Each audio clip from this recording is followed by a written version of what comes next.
Tubarão já parece assustador, mas isso aqui é outro nível. Eles conseguem detectar campos elétricos na água. Sim, todo ser vivo emite pequenos sinais elétricos.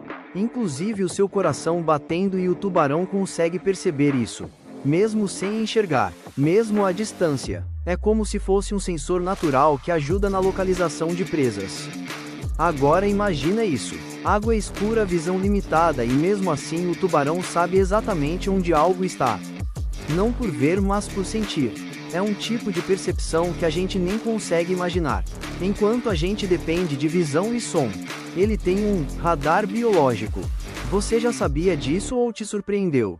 Comenta aqui e manda para alguém que tem medo de tubarão, e inscreva-se no canal para mais curiosidades.